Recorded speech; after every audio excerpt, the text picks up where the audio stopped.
Well, here's an update on my concussions. I did have my first follow-up appointment with my regular physician today. Good news, bad news. The good news is, I don't know really to tell y'all. She made it sound good, but I kind of know different. I have bad coordination when it comes to my left hand and left foot. She wanted me to go to physical therapy for that. But I'm working in at home, so what are they going to do different? I mean, my hair's looking a hot mess. What are they going to do different that I can't do? I mean, I don't know. I mean, it's not like they can stay with me 24/7. I'm the type of person, I want to do everything myself. I do not want anybody to help me. I was raised independent, and that's just the way I am all my life. And the headaches I have, she said they're called concussion headaches or something. She called them something. And the double vision that comes with them goes hand in hand, because the frontal lobe stores all that. As far as me making some decisions, I can't get it from here to my hands. And today was a good example of it, because I had paperwork I had to fill out, like a book about that thick. And I got to the point where I had to start writing down specific information. And I kept looking down. I was like, well, how many more sheets do I have to go? And I kept looking down. I was like, I'm getting tired of this. So I got really frustrated. And when I got like that, I was shaking like a leaf. And I was like, then you couldn't understand my handwriting. I don't know why, but some situations make me tense, or I don't know what to call it. It's really weird. And I asked her, why was my brain doing this? And she said the brain is so complex that the only thing that really, really happens is when you have a concussion, the neurons are damaged around your skull, and they die. And she said right now, slowly the neurons are building themselves back. And she said some people can take a lifetime, and even then they don't heal back. And I'm like, oh my God, please don't tell me I could go through the rest of my life. But you know what? It is what it is. The damage has been done. I don't want a bunch of pills thrown at me. I'm definitely not going to go that route again. No, I was not an addict, but I was on medication for my lower back. That's in a previous vlog. And there goes my heater cutting on, or the blower. So I have only 50% coordination with my left hand and left foot. Like if I'm pulling something, I have the strength. But to get it from here to here is a totally different story. I can look at something, like if I need to grab it with both hands, then I can grab it and I can pull it, or whatever needs to be done. But if I'm like doing something like one-handedly, it's really hard for me to do. And she said, well, hopefully as time goes on and the neurons start coming back, healing, that will get better. She said right now it's just a waiting game to see how my brain is going to heal back.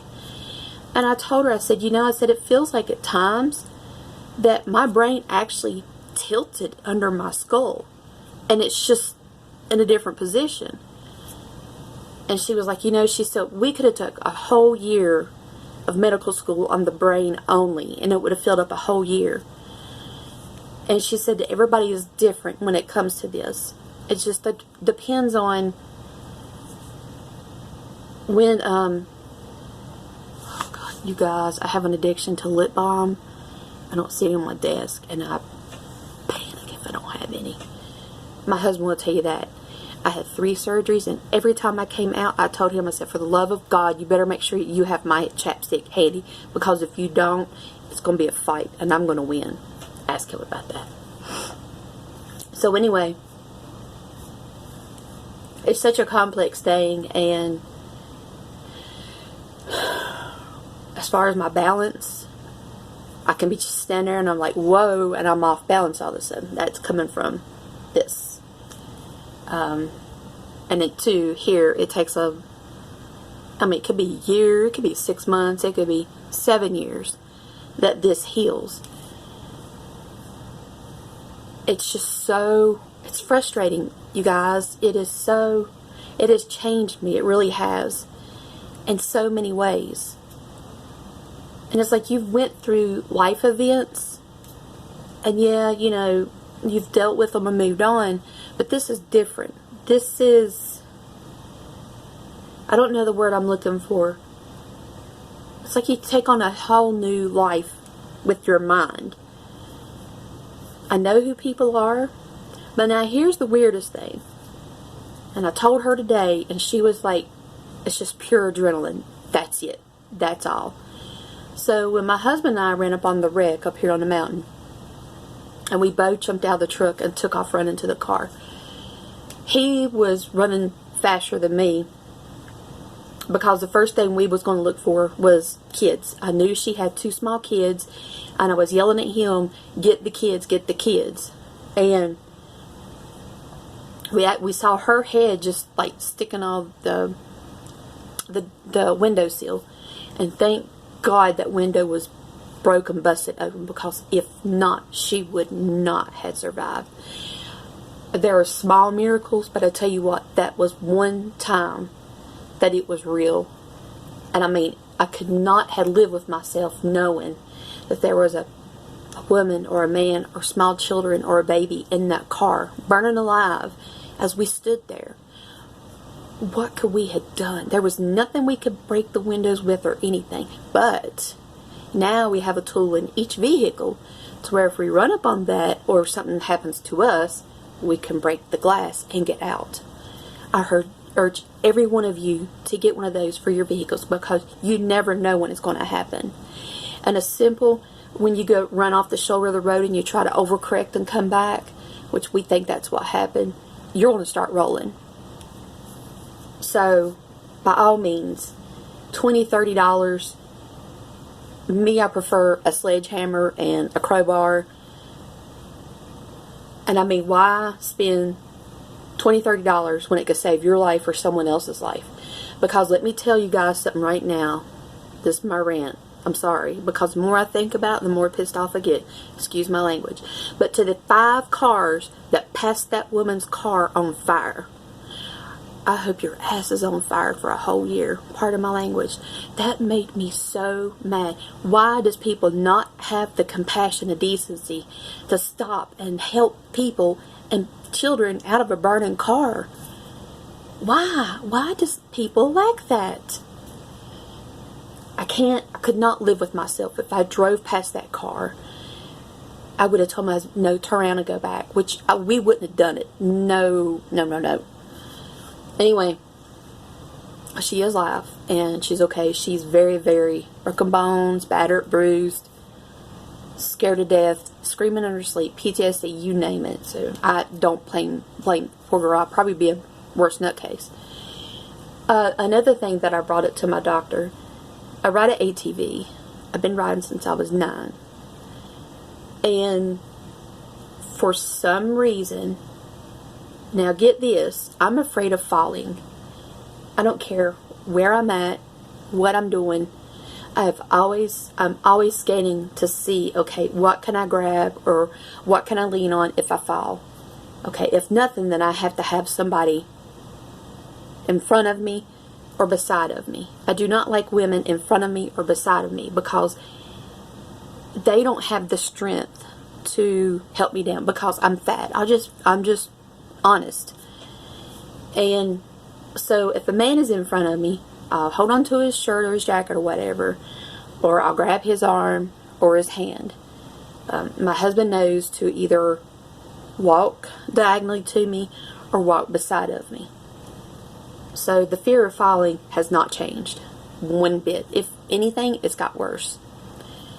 Because, and like she told me today, because the fear of falling backwards is what really scared me. I mean, I was literally upright in the kitchen. My feet were up here, my head was down here. And my husband said, one minute he saw my head, the next minute he saw my feet. So that's how bad it was. But now get this, and I don't know how or why, but I can get on that ATV and I can ride like the wind. I am not the first bit afraid of that thing. I can sit on it, straddle the seat. I can sit on the side of the seat. I can run through the woods at 35, 40 miles an hour.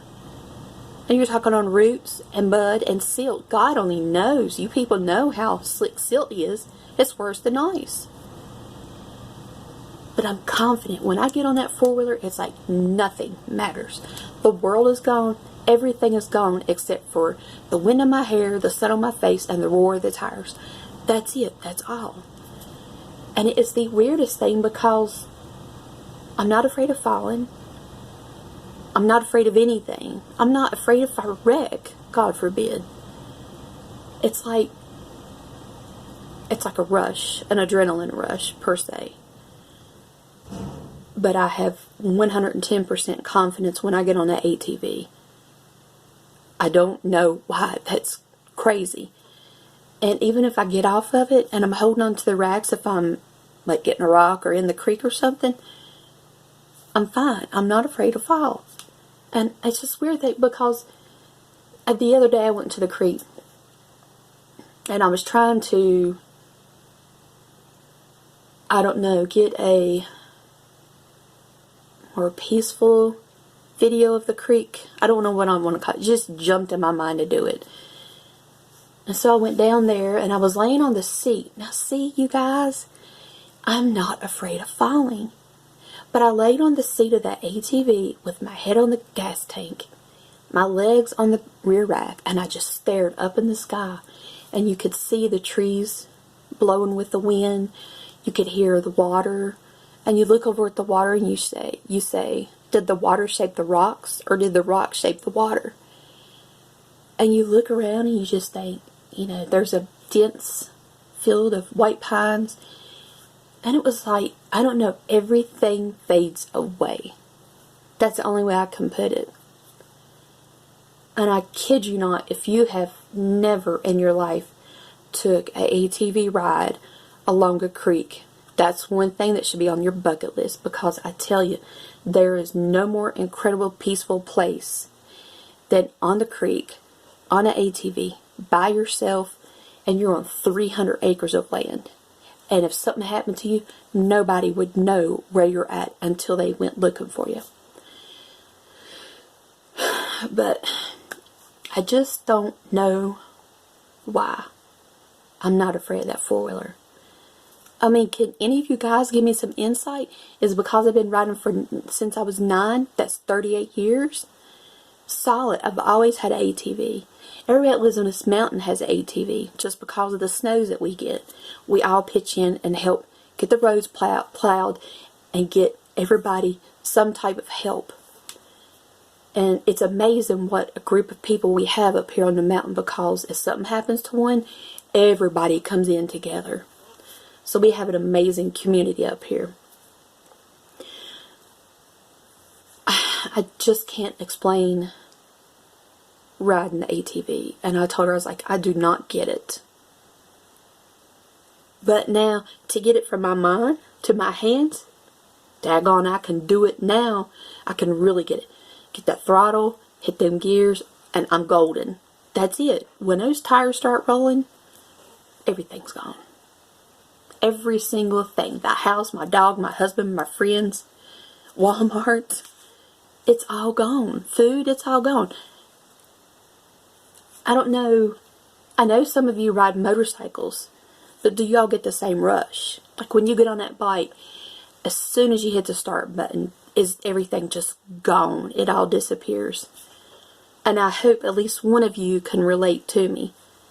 because if you can, then we're good. I don't get it. So if y'all know of a reason, or tell me I'm just freaking nuts or something, comment below. I just don't get it. Is it the confidence? I think it's more of adrenaline rush, honestly, because when my husband and I came up on that car wreck, I was not afraid of falling. I was not afraid of hitting my head. But instinctively, when she got out of the car, or my husband helped her out, I kept telling her, I was like, you better get away from the car because it can explode.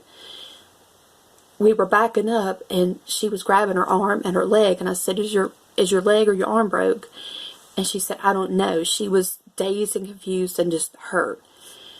And so she started bending over. She said, I think I'm going to pass out. So I grabbed hold of her waist and pulled her to me. I said, put your arms around my neck. I said, you won't fall. Daggone it, people.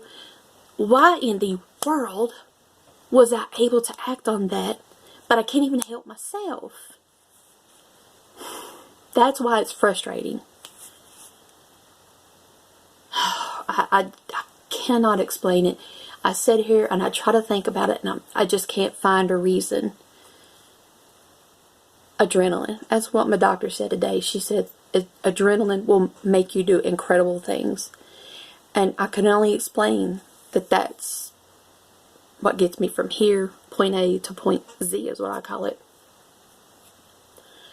I mean, and even riding the trails as fast as I do. I mean, you're talking a week out of a concussion. 5 days. 2 concussions. 7 exact days after the last concussion. I got out of the hospital on December 12th. It was the very next week. I was on that 4-wheeler ride, and I was like, dadgummit, this is not going to stop me from doing anything in life. It's not going to stop me from doing the things I love, the things I like. Do not tell me what to do. And I'm just that type of person. My husband will tell you that. I'm bullheaded. Do not tell me what I'm going to do or what I can't do, because I'm going to do it anyway. So you just save your breath, go on about your business, mind your own business, and let me do what I want to do. So, I don't know. And I told her, I was like, we can't live off adrenaline. And she's like, no. I mean, so is this therapy on a 4-wheeler, is that going to help me? Well, only time will tell. Seems like the trails have opened back up. We've had a lot of trees down on them because of the bad floods that we had last year. So we haven't been able to access another part of it. So that trail is open. We've just got to get over there and see what trees are down, what damage has been done. We'll probably have to cut new trails, which is very good. I love that. New trails are always fun. So we got home at like 5:30 today, and it was starting to get dark. I was like, man, I got headlights on this thing. I could get on there and at least find a new trail. And I was like, no, I just ain't gonna fool with it. So I know this is a long vlog. Some of you have been trying to keep up with me. Some has messaged me or emailed me or live streamed. They're like, you know, how are you doing? Some are really, for the most part, interested, you know, how this has affected me. But there's some that's nosy, and you know who you are. Don't be meddling in my business. But that's just how I am. I just don't get it. I do not get it. The only thing I can say is adrenaline. Because when that adrenaline kicked in on me, I had no fear. Nothing. At that car accident, I had no fear. I was not afraid of anything. Well, there was one thing I was afraid of. When she said she was going to pass out and fall, bam. It, like a flash of a second, made me remember me falling backwards and hitting my head. It just kicked in like you would not believe it. And she's kind of tiny, and I put my arm around her waist, and I pulled her to me, kind of like if you really, really hug somebody tight. That's what I did to her. And I told her, I said, put your arms around my neck. I'm going to let you sit down. I said, don't fall. Honest to God. But I'm falling, you guys. I'm in the hospital with both rails up. My hands were on the rails so tight, they were sweaty.